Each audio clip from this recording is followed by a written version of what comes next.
In this tutorial, I'll be drawing and editing beams. Beams, as you notice, is a separate mode like select and edit and the others. To begin drawing a beam, select the beams mode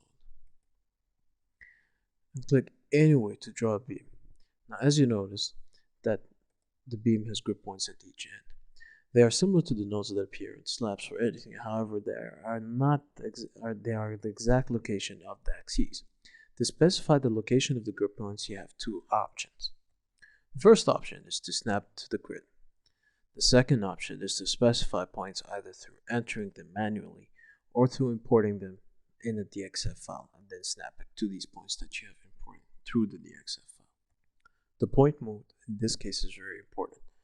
To add a point, click on the point mode. Let's say, for example, I'm going to add a point at 2, add a point.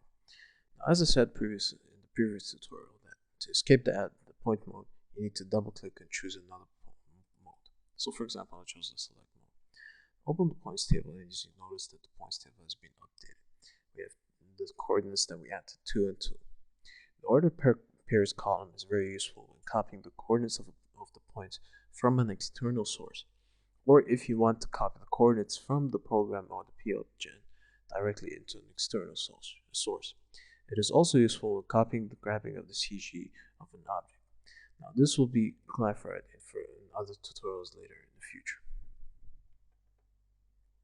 To define the properties of the beam, choose the select mode, which is already chosen, and then right-click on the beam itself.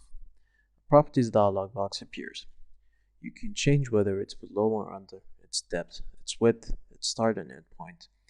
Choose choice of materials and other user-defined properties such as the moment of inertia and the torsion constant. Moment of inertia is the IY and the torsion constant is the J. You can also choose whether to include its own weight and the number of divisions that can also be defined. In this case, I'm just going to leave the settings or the properties as they are. I'm going to click OK. To edit the beam, select the edit mode. You cannot edit the beam or move it unless through the edit mode and the edit mode only. You cannot array, copy, or use the move tool on the beams. You can only use match properties on beams.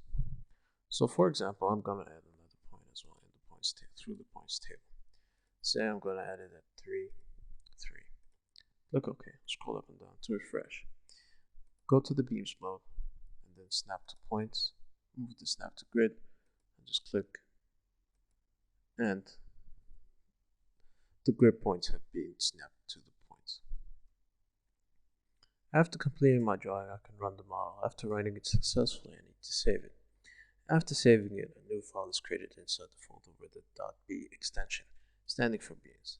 Now, as you notice here, in the folder I have tutorial6.b, standing for the beam.